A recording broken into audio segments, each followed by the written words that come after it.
Bapak Ibu Shalom, selamat hari baru, sukacita kami menyapa jemaat Tuhan semua dari kompleks area pembangunan GKNF yang sedang berlangsung. Kita semua sudah sampai di tahap ini. Jadi ini adalah area yang nanti akan menjadi lantai 2 di dalam gedung pelayanan kategorial.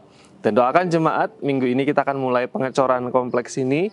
Kami bersyukur karena jemaat mengasihi Tuhan dan mengasihi pekerjaan Tuhan sehingga kita bisa berprogres sampai titik ini. Sekali lagi berterima kasih untuk semua dukungan dan semua hal yang diupayakan sehingga pekerjaan Tuhan semakin maju di Gereja Kristen Nazaren Philadelphia. Izinkan saya mengajak jemaat Tuhan lagi untuk melanjutkan perenungan kita dengan tema besar seri pengajaran iman dari Gereja Kristen Nazaren. Kita ingin supaya satu langkah lebih dekat mengenal gereja kita, tempat di mana kita bersekutu dan bertumbuh.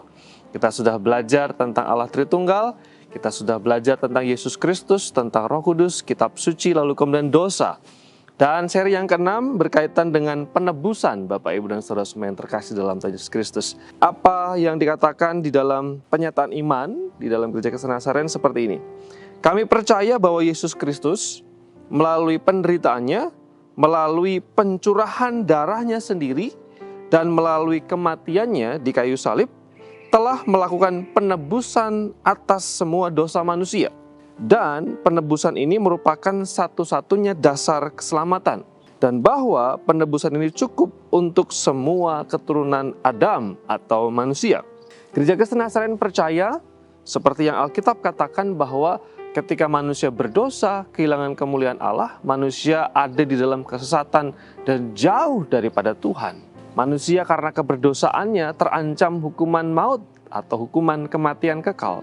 Tetapi Bapa yang penuh dengan kasih karunia dan kemurahan itu akhirnya menghadirkan jalan yang berupa penebusan.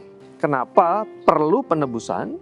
Kenapa penting penebusan itu bagi orang percaya? Karena Bapak Ibu seperti yang dikatakan di dalam Yesaya pasal 53 ayat 6, ketika manusia jatuh dalam dosa itu digambarkan seperti domba yang sesat. Dan masing-masing kita mengambil jalan kita sendiri. Di dalam kesesatan kita berpikir apa yang baik buat kita sendiri. Di dalam kesesatan kita melakukan apa yang baik menurut kita sendiri. Dan padahal semua itu tidak berkenan di hadapan Allah. Dan juga di dalam keadaan berdosa itu, manusia tidak dapat menyelamatkan dirinya sendiri, apalagi menyelamatkan orang lain. Ayub pasal 14 ayat 4 dikatakan di sana, tidak ada sesuatu yang tahir keluar dari yang najis. Manusia berdosa itu digambarkan di dalam keadaan najis, kotor, bercela, cacat, jauh dari hadapan Tuhan. Dan tidak mungkin sesuatu yang tahir, sesuatu yang suci itu keluar dari yang najis. Gambarannya adalah kalau misalnya kita tercebur lumpur, dan lumpur ada di seluruh tubuh kita dari ujung rambut sampai ujung kaki, bagaimana kita bisa menolong orang lain yang di dalam kubangan yang sama? Kita perlu orang yang di luar sana, pihak di luar sana untuk menolong kita, mengeluarkan kita dari kubangan lumpur itu. Kita perlu anugerah, kita perlu pertolongan. Dosa kita itu terlalu kuat. Dan manusia perlu anugerah. Dan anugerah itu, keselamatan itu dikatakan di sana tadi, dihadirkan melalui penebusan.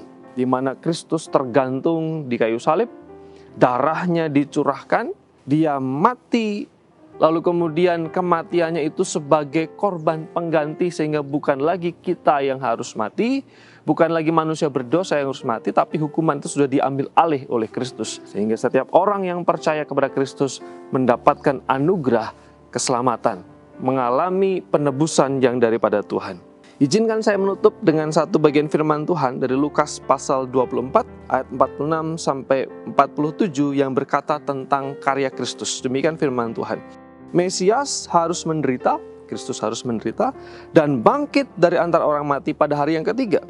Dan lagi, dalam namanya berita tentang pertobatan dan pengampunan dosa harus disampaikan kepada segala bangsa, mulai dari Yerusalem. Penebusan itu di dalam Yesus Kristus, dan anugerah itu hanya di dalam namanya.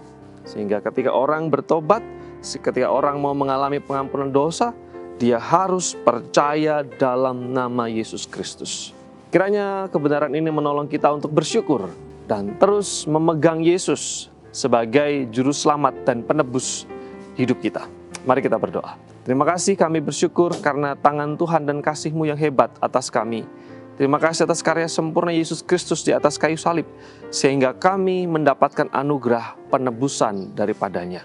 Berkat-Mu atas program pembangunan di GKNF, berkat-Mu atas semua panitia, Bapak Tukang, dan semua jemaat yang menjadi bagian di dalamnya.